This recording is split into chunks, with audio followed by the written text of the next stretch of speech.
Okay, Sandy, you've been saying some pretty outrageous things against a lot of relatives, a lot of close people that you know. Mm. You've been saying that you channel or you are able to hear or perceive the ghost of John Lennon. Mm-hmm. Some people say you're raving nuts. Absolutely. What do you say about that? Well, I really don't mind being called crazy in a psychopathic, insane world. I mean, I've been called crazy and ridiculed, and I have a friend that calls me cray cray because they put the new word in the dictionary. And even my sister, when I shared what my revelations were, said, "Oh yeah, you little Sandy Bergen from Utica, Michigan. They picked you." And I said, "Well, yeah, they did." And I Don't worry. she doesn't want to believe anything that I say. Basically, I'm not even allowed to talk to I haven't seen my grandbabies, who one will be 6 and one will be 3, since October of last year. I have not been allowed to talk to them on the phone, not one contact. And I had a text from their dad, from the grandbaby's dad, and he told me he actually is one of the few that told me he's a Mason. He said it right out, and he said that Frank and Shirley, that's Amy's, my daughter's Amy, the oldest one. Shirley is the half sister of her dad. That they're Masons, and when they decided to ban me from my grandkids, and I was saying, well, I'll get grandparents' rights, and and my grandbabies will know the truth because they're gonna be targets because it's generational. He sent in a text. He said, "There's a much worse fate for you. You're not going to the one. You should have paid attention to your gifts." And I would. Could you say that again? He said, "This is a true." I have the text still in my phone. Yeah. He said, There's a much There's a much worse fate for you. You're not going to the one. You should have paid attention to your gifts." The one. The one, O-N-E. The one, which is where we really go. You really don't want to. These people are all praying to go to heaven, to go to rest and stuff. And when you go there, you want to go to the divine source, to the infinite consciousness that we're all a part of. See, we're all a part of something bigger than this. And a lot of the Masons and the Illuminati, the illuminated ones, know this knowledge that we don't die, that your soul is everlasting. And that's why they destroyed all the Gnostics text that totally talk about the archons. Well, they didn't destroy them. They just took them out of the Bible. Well, they destroyed the Library of Alexandria, and then they hid a whole bunch of information in the basement of the Vatican. So they know what only a few who are waking up are going to be aware of. I'm going to go into make sure that I cover. Just before you finish that, why have you been prevented from having any association with your children or your grandchildren? Well, because when I was they were a couple hours away from me, so I was always going back and forth between my home and their home to go see my grandbabies. And when I was visiting last year, there was a war show on, a reality war show that's in the States where they're glamorizing war, and the baby's daddy was watching war, the older Heidi, she'll be 6. I said, he had her watching this war show and saying, "Look, isn't that cool? They're bombing." And I ended up saying, "That's not right. You're raising this kid to, and plus, she already went through preschool. She was in kindergarten when I was visiting. She could say the Pledge of Allegiance perfectly. So I said, "Do you know what justice means?" "No." "How about liberty?" "No." But she knew the Pledge of Allegiance. And I spoke up about it, and then they ended up telling me that they don't want me around my grandbabies. My oldest daughter has not answered. She answered 2 texts from me when I did threaten that I was going to go for grandparents' rights, and she said something like, "Go ahead and try, and I'll get it." Because I did try to, actually, I went down there, and I knew what time the the little girl was getting picked up from school, so I parked outside their house, and I got out of my car too quick. I got really excited because I pulled into the driveway. And I walked up to the car, and my daughter and the grandbaby saw me, and they're getting out of their car seats. Grandma. And my daughter turns and said to me, "Really?" I said, "Yeah, really. I want to see my grandbabies." She put the keys back in, put it in reverse, and pulled out. Did not, and I had to have been traumatizing my grandchildren too. Why is she do? They probably have me. Why are your daughters doing this? Well, Amy even has a butterfly tattoo on her shoulder. I actually paid for I think it. you mentioned that at the AV6 pre-interview that we've done. Yeah, I personally think that, like, my parents were a part of it. You know that from everything, and I haven't lied about one thing, that they knew that they were taking me to this hospital. They knew all the sex that was going on. There's some that are a part of it and agree to it, and there's others like me who would never have agreed to it. I would never have sold out my children. I might have been. I always provided for my daughters, but obviously with the drug thing, I could have been a better mom. But I would never have agreed to sabotage their lives. Now, this one that they seem to be going to, they're obviously very clearly motivated that whatever they're doing is getting them to something which they think is going to be very beneficial to them. Right, right. I think that they're probably promised to do this in this life, then they'll have a better life in the next one. I can only go. I can't prove a lot, but I know it in my heart, and I've been led, I believe, by my higher spirits, by help, by. This is involving a heck of a lot of people within one family. Oh yeah. Oh yeah. Yeah. I mean, I called my cousin Rich, who was the father to my cousin that I have had all that sex with as a child, and I said, "Richard," I said, "I was under your care, and you and Sharon never once interrupted all of those sexual activities that went on night after night after night." And I said, "I think that there's a bunch of Masons in the Bergens," and he didn't say yes and he didn't say no. I also called my cousin Diane, who I had told you, she's a couple years younger than me. We had played that ghost game, us three. And I told her, I believe that, our family's Masons, and she didn't say yes and didn't say no. But she did tell me, she goes, "Sandy, if you go out and speak about this, the whole family's going to hate you." I said, "Do you think I care? Do you think I care if they hate me?" They obviously already hated me, didn't care about my life to put me through all of that trauma. So I'm prepared for a lot of flack, but there's nothing gives me greater pleasure than to let my grandbabies know that I did speak out about it, to maybe be able to leave something. I would hope to get my book written. I would like this to be able to save this video for them, so they know they can have a heads up. Because I had nothing. I had no information. I was deliberately blinded to Masons. I mean, I never even noticed the Mason lodges until a couple years ago, and then I started reading books on it and reading about the Illuminati and finding out it was created in 1770, right when the United States was 1776, and then they went underground a year later. Adam Weishaupt. I mean, some people are saying that the Illuminati don't exist. That particular brand all died out. There's no Project Monarch. It's all fiction. No, it's not. It's all delusion. It is not. We're not saying this is Project Monarch. We're just saying that you're having these experiences, and some people call it the Monarch. Exactly. Like I said,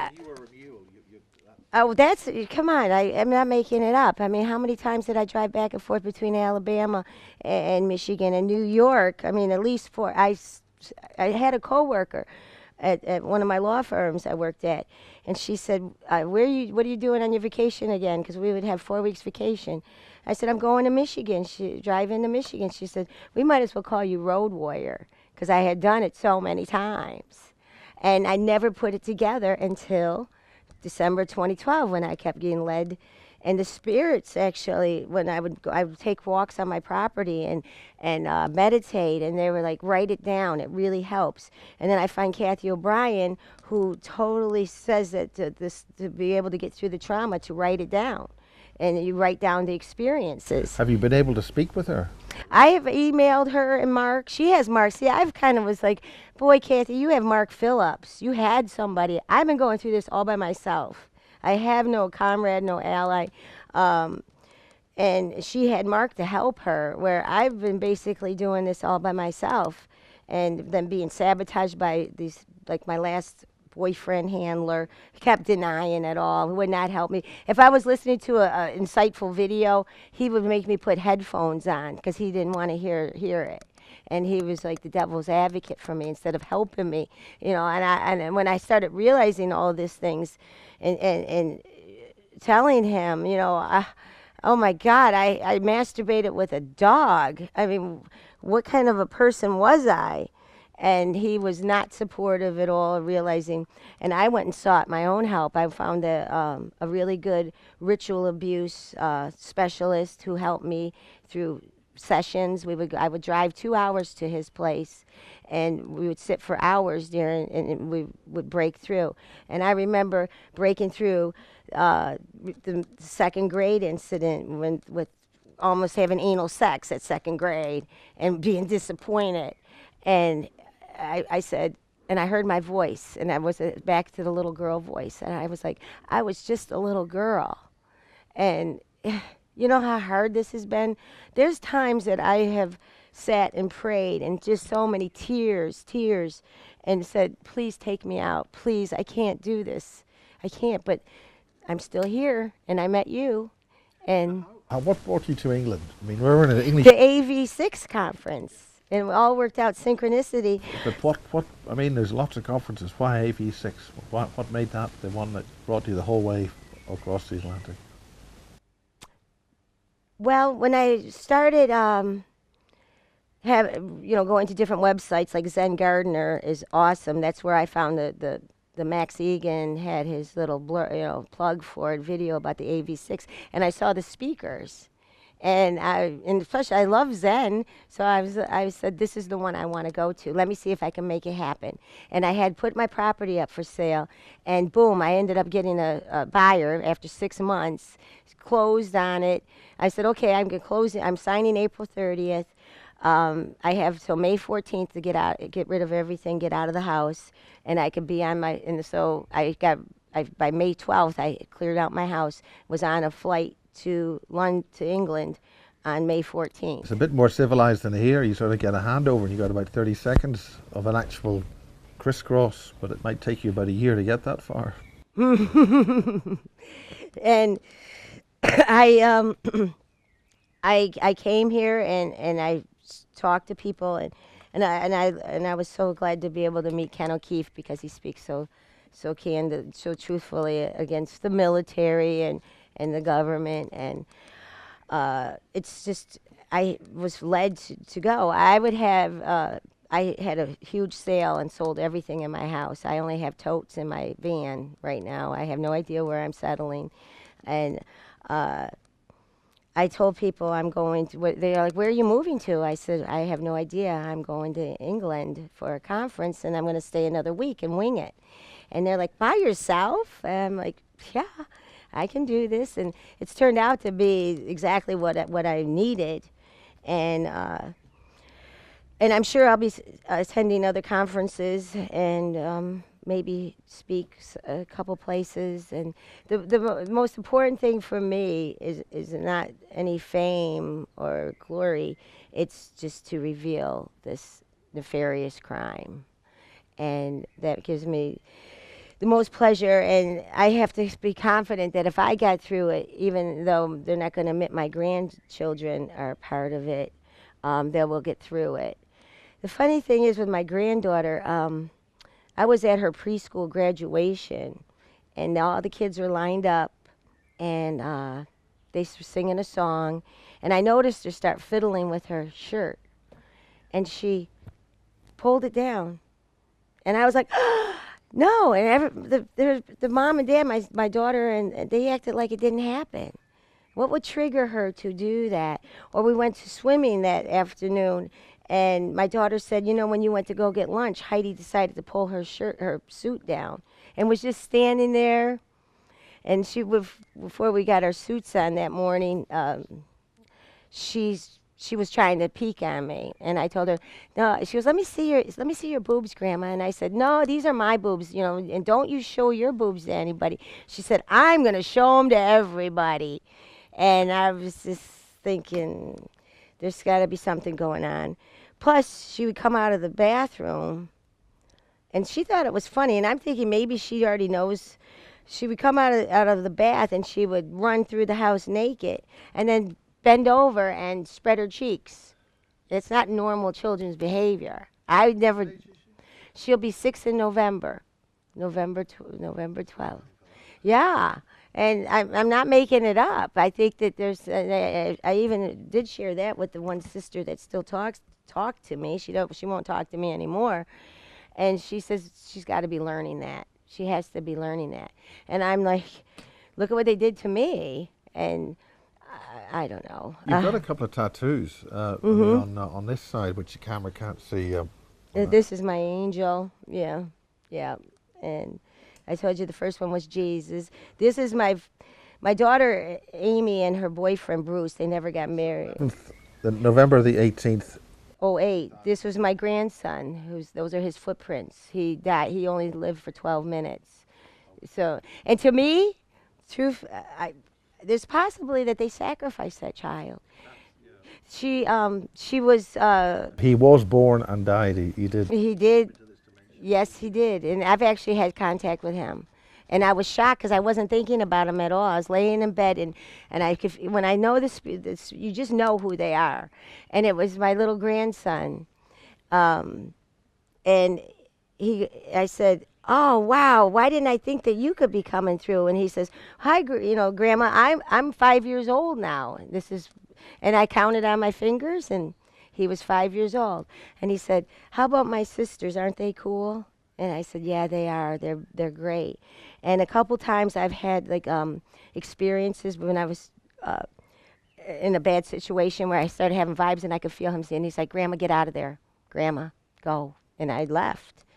And if you might want to think it's my imagination, but I know that Do you think he's there helping? Yes, yes, I do.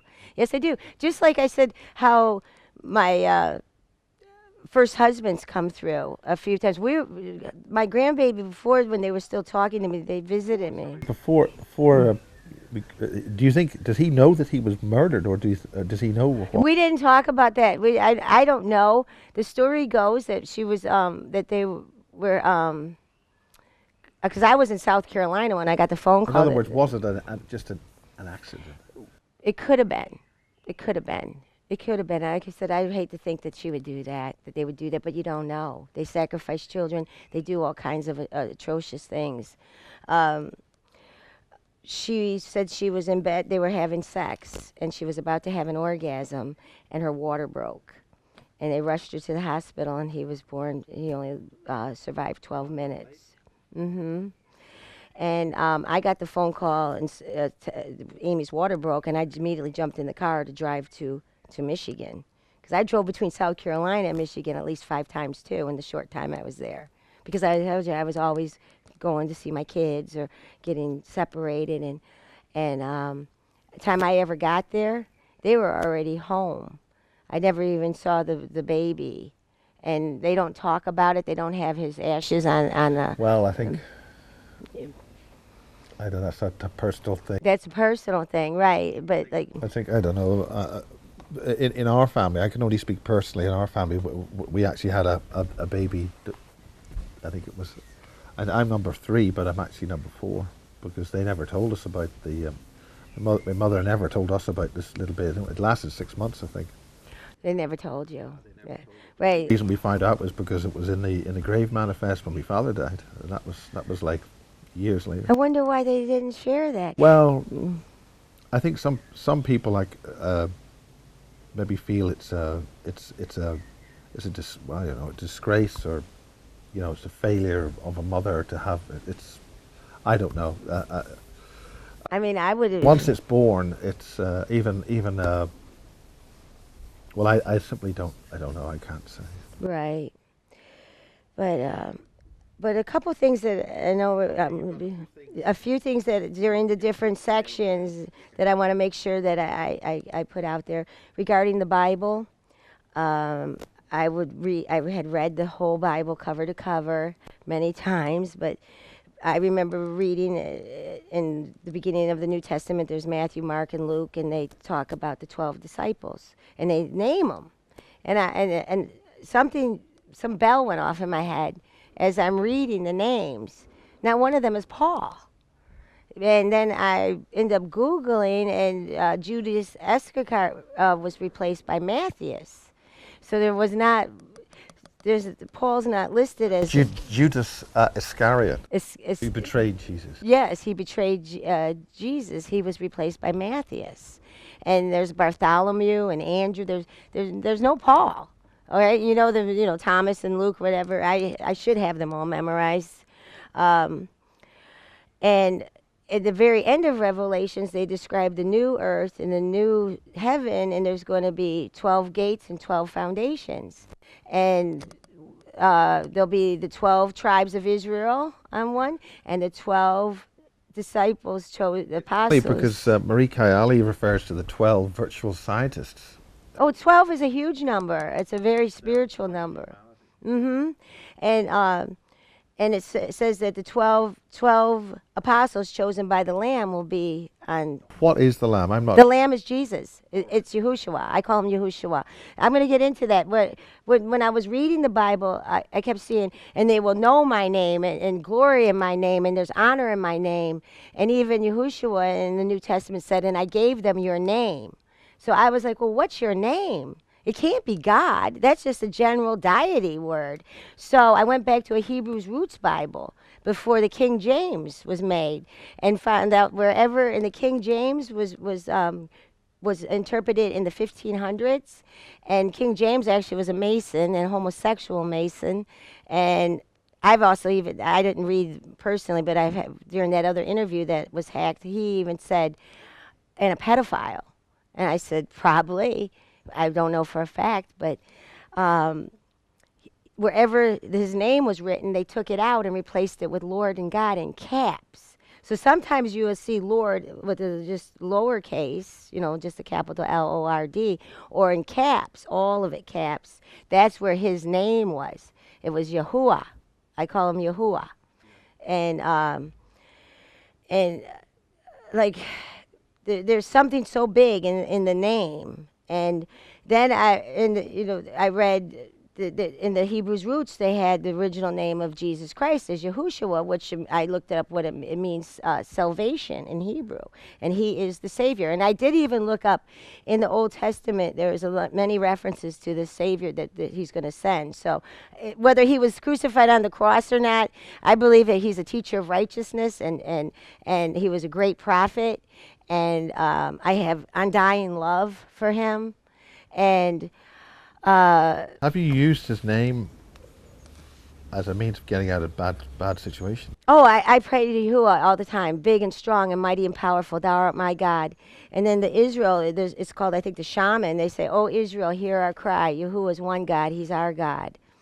And then Yahushua's commandment was to love the Father with all your heart and all your soul and all your might. And I add all my mind and all my strength, and I do. I have such incredible love for that deity, for that. He's told me he's an alien, okay? I mean it. Yes, he is a supreme being. I think it was through praying. Every day I pray for the truth in all things.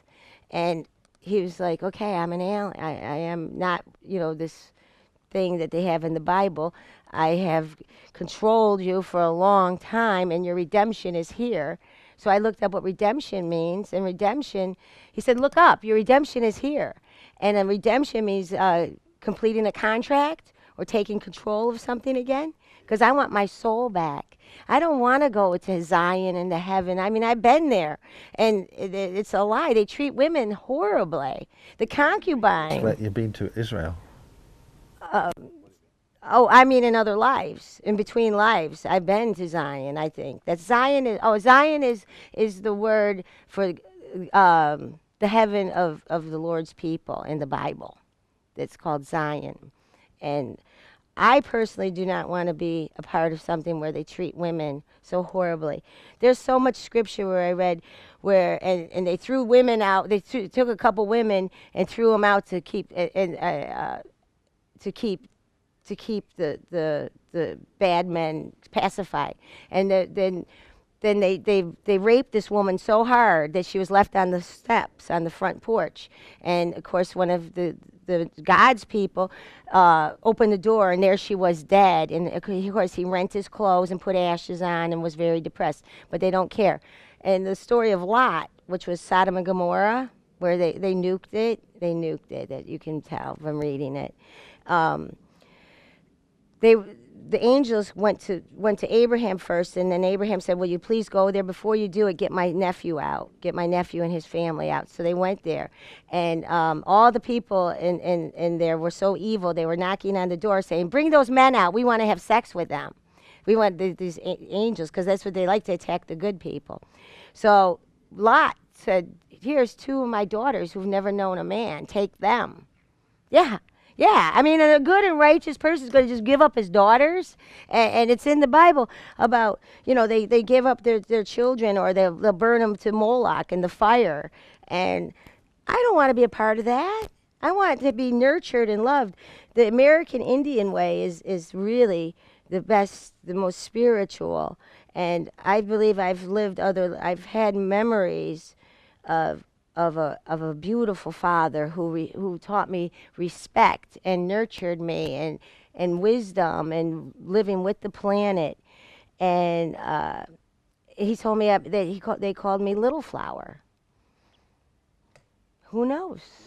Little Flower. That's almost a Chinese name. Mm-hmm. Yes, and I've gone to a couple sweat lodges, and I found it wonderful. Had really great spiritual. Okay, well. Yeah. Okay, so we did the Paul. In the Revelations also, it says 144,000 is the sum of man. And from my learning about the chakras and obviously the yoga, the chakras oscillate. They're the wheels of light, and there's 7 of them, and there's 7 colors. And when they're all oscillating at the right speed together, the number equals to 144,000. So the sum of the man who realizes that they're spiritual being having a human experience is the people that I think are going to go ahead and be the ones, if we end up with Yahushua or Yahuwah and Yahuwah. Okay, and I said about the King James. And then there's another profound scripture for me that, because Malachi, the last book of the Old Testament, in 3:6, he says, "I am Yahuwah." It's God in the King James in caps. "I am Yahuwah. I do not change." So there is no way that he would ever change the Sabbath. That's already started in Genesis. The Sabbath day is the worship day. And when I was in Alabama, and I shared some of those stories. I wish I would have shared this at the same time, but we got off track, I think. There was. Well, we've got about final 30 minutes left. If you want to just concentrate on the things you want to focus on. Yes, yeah. I wanted the shapeshifter story, the Alabama flea market. I might have shared that to you personally. I don't know, but it's pretty profound. That husband. Sounds very demonic. I think you mentioned something about that, but just in case you haven't. I don't think I mentioned the shape-shifting in the flea market. That's to say a jinn. A jinn, yes. I had gone to the flea market a couple times, and I kind of like flea markets because I think there's really great deals. And so my husband said, "Tomorrow we're going to the flea market." By 4th, the Alabama, yeah.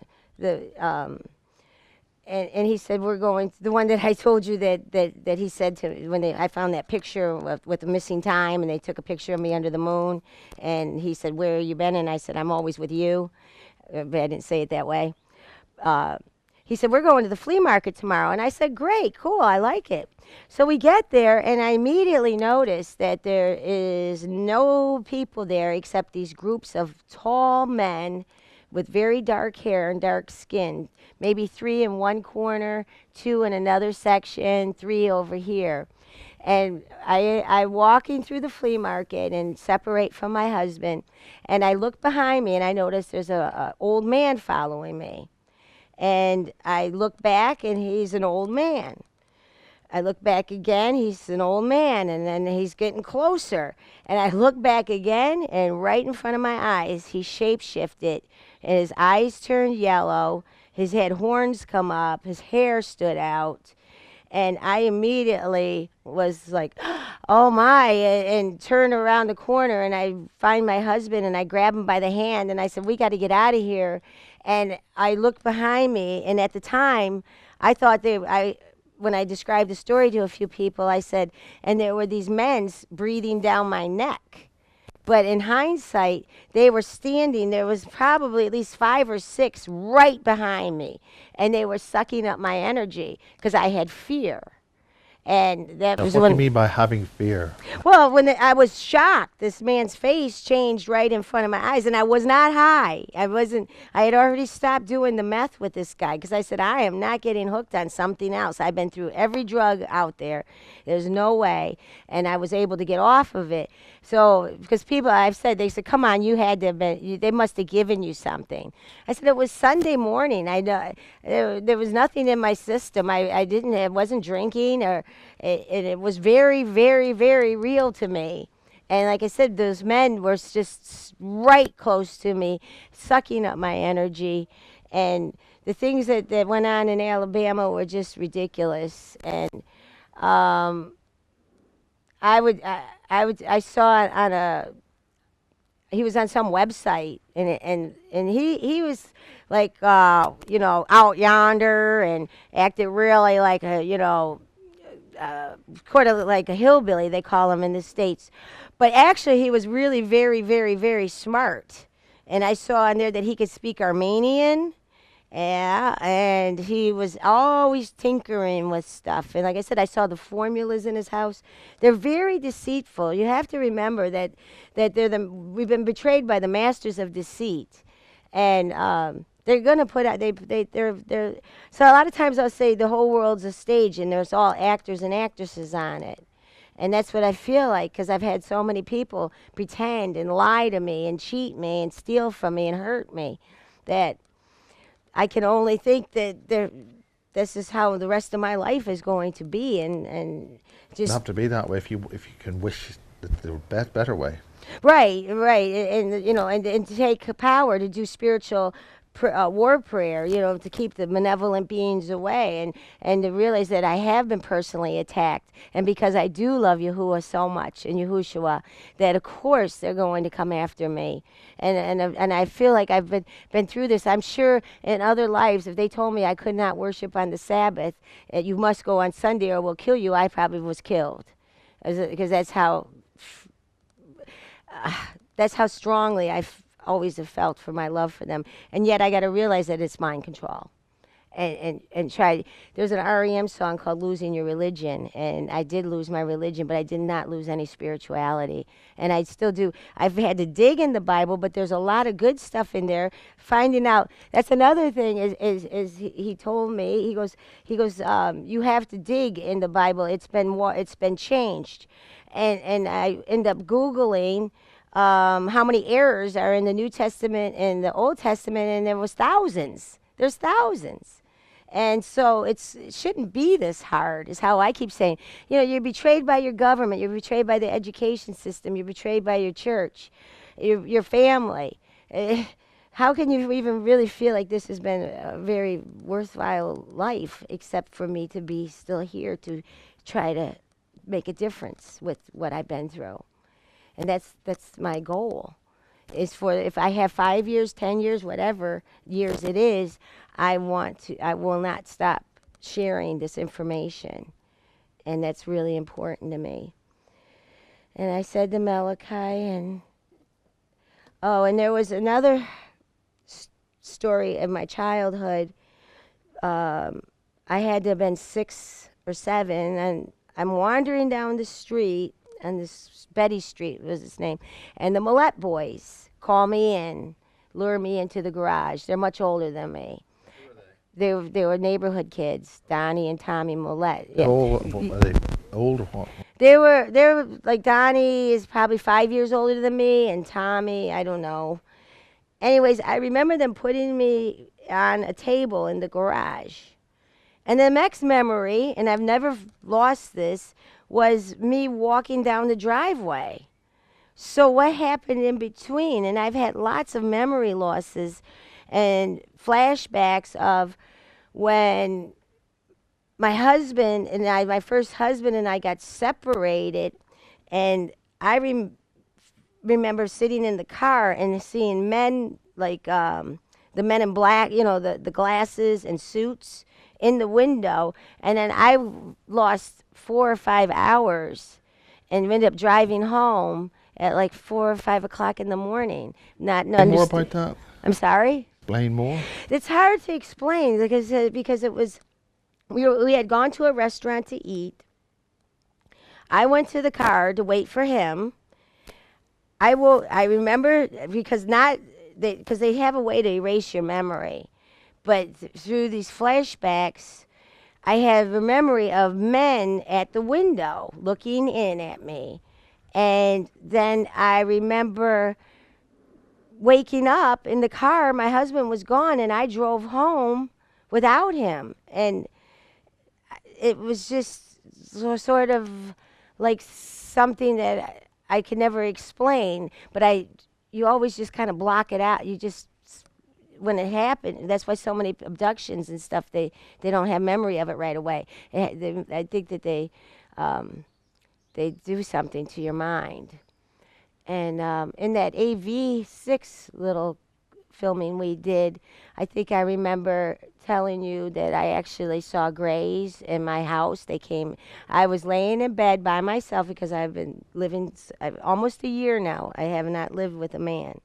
I always had a man in my life. And I was laying there very relaxed, and I could feel them come, and I said, they're here. It's the first thing I said. And 2 grays got at my foot by my feet, and 1 got on my chest. And I remember feeling, because I haven't had fear in a few years, because I know that I can't have that, but I felt very helpless because they paralyzed me. You can't move. And he stuck something right at my temple, and then they were gone.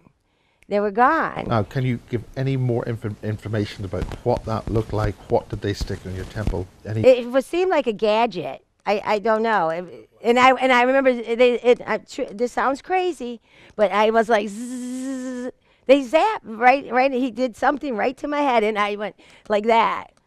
And I'm not making it up. It happened. This was in December of last year. And then right after that, these guys... Which is about 6 months ago. Yep, that would have been about 6 months ago. We're recording in May of 2015. Yep.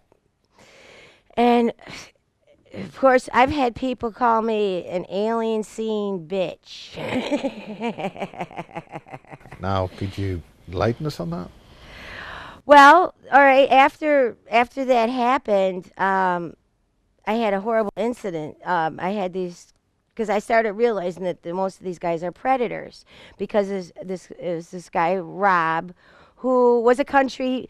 See, Ray in Alabama, I told you about the country, the survey that I listened to. And then I fell in love with him. Well, he could play the guitar. He sang country songs. And I was just so in love with him. Well, this guy, Rob, who totally reminded me of him, was playing country songs, writing me songs, telling me he's in love with me after knowing me only 4 days. And I was like, Rob, listen, I'm never going to be with you. I'm not attracted to you. Just forget about it. Well, it turns out what he did is I didn't realize that I had stopped being a friend with him, and then I was talked into helping him again. And you mean stop being a friend on... No. I mean, he was living in my neighborhood, and he was calling me every single day, and I ended up blocking his number because I had a feeling that there was something wrong with him, that he's a predator. And then I had a mutual friend of his contact me. Intuition about him. Oh, that based on all the experiences, all the other men you talked about. Oh, that he was a psychopathic liar, and he was making up stuff. That he works for this for whatever is against me. And I found out that he already told his other neighbors, this landlord of his, that I had sex with him, and I blew up his phone afterwards, and I offered to move him in my house, and it was nothing further from the truth. If I had sex with a lot of men, but it was not him. I had a countdown one time, and I think I came up with about 55 between men I was in love with, or raped, or maybe a one night stand, or go out with him 2 months, or 2 years. Yeah, I think that's a lot. My psychologist is like, just admit that you like sex, Sandy. I said, that's wrong. So he ended up giving me a roofie, and a roofie. I thought they were. I didn't put it together that they were going to be, that him and his friend, this guy Jim, came over to help me at my house. I had chickens, and they helped me with the chicken coop and stuff. And they were like, "Hey, why don't we go shoot pool tonight?" And I said, "Sure." Well, I didn't pay attention to my drink, and we had ordered a pitcher of beer, and they dropped something in it because I noticed I could not drive, and they took me home and they raped me. And I had recollection of it, called the police officer, made a report, and the Trooper Taylor from the state police told me that I don't have a case. And I showed him the marks on me, and my, and told him that my best memory was them pushing me down on the couch, and I woke up 4 hours later with my panties in another room. My pants were on, but they were all wet, and he threw the case out. So I'm just to a point of, once I get one little spark of intuition on somebody, I'm not going to give them the chance to hurt me again. Because that's what I always want to help people. I was giving this guy rides and helping him. He had no license, and I need to become very defensive, and it can be a lonely road. But the whole thing is really to do your homework, meditate, and it'll all work out. It has to. Whoever's supposed to get out is going to get out. I think that's it. What do you feel about that? Lonely? You can't help but to feel alone, because, of course, I keep, I'm hoping that forever, because I tell many people about this, strangers or just friends, and whoever I'm supposed to help, hopefully it will help. And there's many that are aware of this. I'm not the only one. When I had this attorney friend who's a very devoted Catholic, and I called him and I'm like, "Jack, I need to share all this information with you about the Bible, and you're on the wrong track." And he said, "Oh yeah, you, Sandy, from the 21st century, from the 20th century, figured it out." And I said, "Yeah, I'm not the only one. I'm not the only one. There's many who have figured it out, but not enough. Not enough. There's many who are going to get trapped." And there's such a block on the alien issue when you have truth seekers like Laura Magdalene Eisenhower, who's one of her profound videos was, "The ET invasion is not coming, it's here." And Now, what does she mean by that?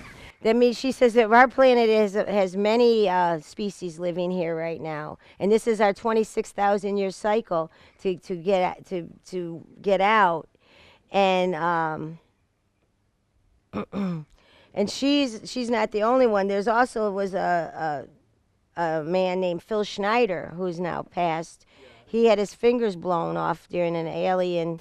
Dulcie. Yeah, and he says that there's 11 species on our planet right now. 7 of them are malevolent, not good, and 4 of them are good and want peace. And there's so many that are speaking out about the alien thing, and so many people are seeing the shape-shifting. We're all going to start seeing this because there's an energy vibration that's changed. Mine was in the beginning of the end of 2012. I'm hearing that it's going to go to 2017, and then whoever is not going to wake up by that time, and then I have 2025 in my interpretation that this when the big depopulation is going to happen. But what exactly is your interpretation? What is your information on it? Well, it's like everybody else is saying that they're going to do a massive depopulation where they have the Georgia Guidestones in the United States that says the whole commandments of how to keep the world in harmony, and they're going to depopulate to, they have to keep the population to 500 million or less. And that was erected by Masons. And they've been slowly killing us. And But it was. I'm not. I don't know about that. the Georgia Guidestones, you never heard of them? Well, I have, but I'm not entirely sure if that's correct about who erected them. Oh, well, I looked up into it, and they said that it was an anonymous man, but they went back and they said it was Masons. I don't know. They're there. There's like, what, 6 languages it's in? And it's pretty...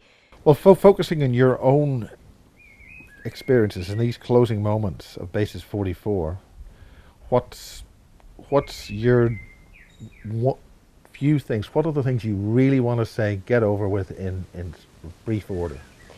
Okay, another thing I really think that Americans need to, or all the world needs to be woken up to is the global sex slave rings, the global pedophilia of these children that are born into with midwives. They're not even put on the books with a birth certificate because they're not born in a hospital, and these children are only used for sex for these pedophiles, and then they have their whole childhood is sexual abuse, and then they're used in snuff films.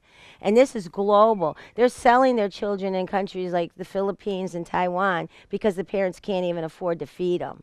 So they sell their children into these rings. These rings are huge. When I started praying for these rings to end, I did have a prayer answered. Super Bowl is big in the States, Super Bowl Sunday. And they had it in New York at the Meadowlands in Jersey, so people were flying into New York. And there was a stewardess who spotted a couple children with this man, and they were acting very funny and stuff, so she reported it. There was 85 children that were freed from that one ring by reporting that man, and they were able to free some of them, and that's my dream. Because I know my sexual abuse was a little different, but I'm not having my rectum restitched and then re-abused and all of these horrible things that they're doing to these children that I just feel them. I have so much empathy. I pray every day for the children held against their will and for the people held in deep underground military bases and in deep underground alien bases. The meat people, I call some of them, because they do eat us. They do, just like we eat the domestic animals. We're just domestic cattle to them. You have to realize you're dealing with something way bigger than anything. And this is the most exciting time because in other lives, say that there's some of us who feel that we did wake up in other lives, but they've shut us down. They can't shut us down this time. There's too many. And it's like the 100th monkey syndrome, where eventually the whole consciousness of this planet will heal and repair. That's my dream. And for Gaia, the spirit, the feminine, to wake up, because I think I mentioned how horribly women have been treated. Whether it's true or not, because I got this off the internet, and you have to be careful because I saw a really good video on how they can distort the information on the internet, and they're going to try to use it against us. That the Catholic Church didn't even recognize women had souls until the 1500s. So if we didn't even have souls, we were treated with despicably, and women need to be freed. And of course the masculine, I mean, there's awesome men out there, but they're far and few between at this point. I think that everything is about money. Anyone will take a bribe. And that's in the end of Revelations where he said, he says, I'm the Alpha and the Omega, who's ever just, continue to be just, who's ever non-just, but beware, because there's dogs and whoremongers and idlers and sorcerers and murderers. And so whoever so loveth and maketh a lie. That's right in the last page of the Revelations in the book. And we are in those times. We've been in those times for a long time. This has been going on for thousands and thousands and thousands of years. And the infinite love is really the only truth, and everything else is an illusion. Albert Einstein said, reality is an illusion, albeit a persistent one. It's hard to understand what that means, but the hologram theory, it all makes sense that we're all energy vibrating and we're perceiving this 3D third dimension, and most cannot perceive the other dimensions, as I have had the ability to communicate and with that other frequency. I don't know what else. Well, that's it. Okay. I'll sit in the spring of 2015. Thank you very much for this. It's this is what the Basis Project is about. This is just your experience about the terrible things which have happened with you, and it's very courageous for you to do this and to speak out and try to let other people know about the terrible things which are going on. Yes. Thank you so much. Thank you very much, Sandy. Thank you. Sandy from Michigan.